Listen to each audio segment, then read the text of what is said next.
Mafia Mukhtar Ansari की jail में मौत हो गई है, लेकिन मुख्तार की मौत से पहले योगी सरकार ने जेल में बनाए उसके नेटवर्क को ध्वस्त कर दिया था, जिसके दम पर जेल से मुख्तार अपना नेटवर्क चलाता था।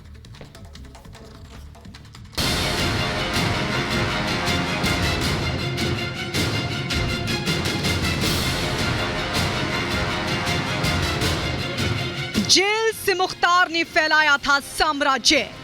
अब जेल में ही खत्म हुआ माफिया का सफर। बांदा जेल में कैद मुख्तार अंसारी की मौत हो गई।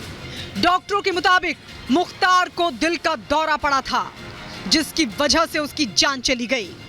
आखिरकार जिस जेल की चार दीवारी के अंदर से उसने अपना आतंक का साम्राज्य फैलाया था, उसी चार दीवारी के अंदर ही उसने अपनी अंतिम सांस ली। मुख्तार करीब 18 साल से जेल में बंद था। पिछले करीब 3 साल से मुख्तार बांदा जेल में बंद था। साल 2005 में मऊ दंगों के बाद मुख्तार ने एक मामले में पुलिस के सामने सरेंडर कर दिया था, जिसके बाद से ही उसने जेल को अपना आशियाना और अड्डा बना लिया था। जेल के भीतर से ही मुख्तार ने बड़े बड़े अपराधों की साजिश रची। दावा किया जाता है कि जेल के अंदर जाना मुख्तार की एक चाल थी। साजिश के तहत ही मुख्तार ने पुलिस के सामने सरेंडर किया था। जेल के अंदर से विधायक कृष्णानंद राय के मर्डर की साजिश रची गई। राय की हत्या के वक्त मुख्तार फतेहगढ़ जेल के भीतर था। मुख्तार पर जेल के भीतर से उगाही वसूली करने के आरोप लगे थे। यहां तक कि जेल के अंदर से पुलिस वालों की मर्डर की भी साजिश रचने के आरोप लगे थे। जेल के अंदर ही मुख्तार अंसारी दरबार लगाता था। जेल में अंदर से ही गैंग चलाता था और शूटर्स को आदेश देता था। मुख्तार से मिलने वालों का कोई हिसाब नहीं होता था। मुख्तार अंसारी आतंक के पर्याय थे। उनके एक गैंग चार्ट था उनका, उन्हीं के नाम से, और जबरन धन वसूलने से लेकर के तमाम हत्याओं और लंबी श्रृंखला है उनके आपराधिक इतिहास की। और उनका गैंग क्रियाशील न केवल उत्तर प्रदेश में था, बल्कि पंजाब तक में इस गैंग का भय और आतंक बताया जाता था। हालांकि जेल में गैंग चलाने वाले मुख्तार के लिए यूपी में सरकार बदलने के साथ ही बुरे दिन शुरू हो गए। फिर आया साल 2020, जब यूपी मिशन क्लीन शुरू हो गया। योगी सरकार ने चुन चुन कर बदमाशों, माफियाओं के खिलाफ एक्शन लेना शुरू कर दिया, जिसके बाद मुख्तार के साम्राज्य पर भी कानून का शिकंजा कसना शुरू हो गया। आरोप है कि योगी सरकार के बढ़ते दबाव के बाद मुख्तार ने एक साजिश रचकर अपना तबादला पंजाब की जेल में करवा लिया, जिसे लेकर सुप्रीम कोर्ट तक में पंजाब और यूपी सरकार के बीच तनातनी रही। आखिरकार सुप्रीम कोर्ट के आदेश पर मुख्तार को बांदा जेल लाया गया। जेल में मुख्तार का नेटवर्क इतना मजबूत था कि वो जेल के अंदर से ही अपने परिवार से फोन पर बातें करता था। कहीं कोई समस्या नहीं हुई है और सभी जगह फोर्सेस अलर्ट पर हैं। जो एक्स्ट्रा फोर्सेस की डिप्लॉयमेंट थी वो भी की गई है। पुलिस ने पहले से ही सतर्कता बना लिया था। दरअसल अप्रैल 2021 में पंजाब से यूपी की जेल में वापस आने के साथ ही मुख्तार की उल्टी गिनती शुरू हो गई। योगी सरकार ने जेलों में मुख्तार के नेटवर्क को खत्म कर दिया। अवैध सुविधाएं देने वाले अफसरों पर एक्शन लिया गया। मुख्तार के चहेतों को दूसरी जेलों में शिफ्ट किया गया। मुख्तार के बैरक में भी निगरानी की गई।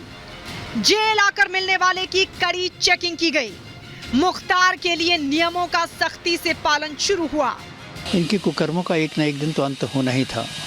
वो अंत अब हो गया और ये दूसरे अपराधियों के लिए सबक होना चाहिए कि भाई आपका हर आदमी का आपकी एक लाइफ टाइम है। मुख्तार ने पिछले 2 साल में कई बार कोर्ट के सामने अपनी सुविधाएं बढ़ाने की मांग की थी, लेकिन जेल को अपना सुरक्षित ठिकाना मानने वाले मुख्तार को कोई राहत नहीं मिली।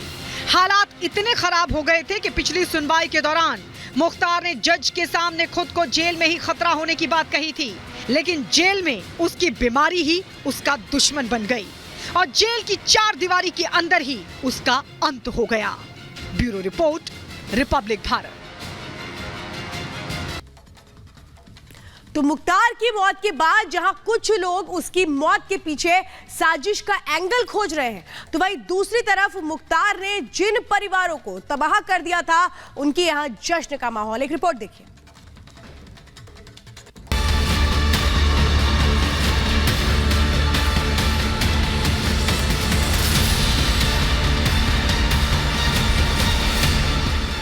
लोगों में अपनी दहशत पैदा करने के लिए कई घर उजाड़ दिए, पता नहीं कितने लोगों को मौत के घाट उतरवा दिया।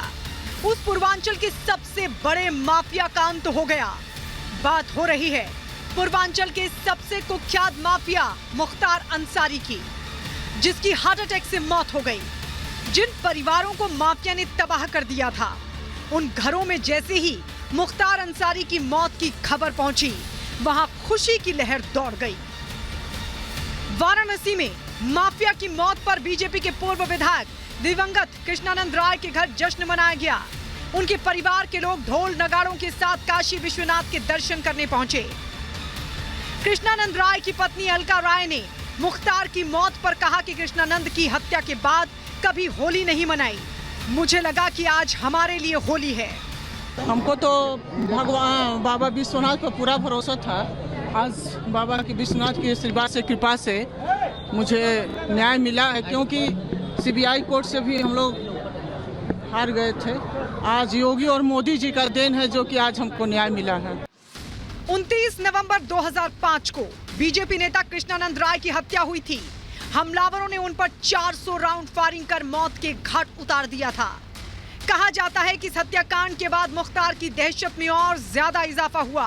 पूर्वांचल के माफिया मुख्तार अंसारी की मौत के बाद 1991 बैच के पीपीएस रहे शैलेंद्र सिंह के यहाँ भी हर्षोल्लास का माहौल है। शैलेंद्र सिस्टम के खिलाफ जाकर मुख्तार अंसारी से तब भिड़ गए थे जब कोई ये हिम्मत नहीं कर पाता था, लेकिन राजनीतिक प्रताड़ना की वजह से उन्हें पीछे हटना पड़ा। जिस समय मुख्तार सरकार के समर्थन से अपने चरम पे था, उस समय हमारा अकेले स्टैंड लेना मेरे लिए भारी पड़ा और मुझे सर्विस भी गंवानी पड़ी। इवन मुझे अपने परिवार को सुरक्षित रखने में बहुत मशक्क़त करनी पड़ी, अपनी रोजी रोटी चलाने में मशक्क़त करनी पड़ी। इवन 2 बार जेल भी जाना पड़ा मुझे, और जेल में उन कैदियों के बीच में रखा गया जिनको हमने पकड़ के भेजा था, और ये भी प्लानिंग थी कि उन्हीं से इनको अंदर मरवा दो। बात 2004 की थी, जब शैलेंद्र सिंह ने एक मामले में मुख्तार अंसारी के खिलाफ पोटा के तहत केस दर्ज करने की सिफारिश सरकार को भेजी थी, लेकिन मुलायम सरकार की ओर से मुख्तार पर से मुकदमा हटाने का दबाव बनाया गया। लेकिन शैलेंद्र सिंह ने इससे इनकार कर दिया और इस्तीफा दे दिया। मामला इतने पर भी नहीं खत्म हुआ। मुख्तार के दबाव में मुलायम सरकार ने शैलेंद्र सिंह को गिरफ्तार कर जेल भेज दिया। माफिया मुख्तार अंसारी की मौत की खबर पर एक परिवार में खुशी के आंसू छलक पड़े। ये परिवार मऊ के ठेकेदार मन्ना सिंह उर्फ जयप्रकाश सिंह का है। 2009 में मन्ना सिंह को दिन दहाड़े गोली मारकर मौत के घाट उतार दिया गया था। इस हत्याकांड में मुख्तार अंसारी का साजिशकर्ता के रूप में नाम सामने आया था। माफिया की मौत की खबर आई तो मन्ना सिंह के बेटे ने अपने पिता की तस्वीर पर 14 साल में पहली बार फूल माला चढ़ाई और उन्हें श्रद्धांजलि अर्पित की। हमको अंदर से बहुत शांति और सुकून मिला है, और बहुत हम अंदर खुश है। हमको खुशी की आंसू आ रहे, खुशी से हम बहुत खुश हैं, और मेरे पति की आत्मा को शांति मिला है। हम बहुत खुश हैं, बहुत जितना चाहिए उतना ही खुश है। मुख्तार की मौत के बाद जहां कुछ लोग उसकी मौत के पीछे साजिश का एंगल खोज रहे हैं, तो दूसरी तरफ मुख्तार की बर्बरता से तबाह हुए कई पीड़ित परिवारों के घरों में जश्न मनाया जा रहा है। कहा जाता है कि पापों का घड़ा जब भर जाता है तो उसका इंसाफ एक दिन जरूर होता है। वैसा ही कुछ मुख्तार अंसारी के साथ हुआ। जेल से शुरू हुई कहानी का अंत जेल में ही हुआ। Bureau report, Republic Bharat.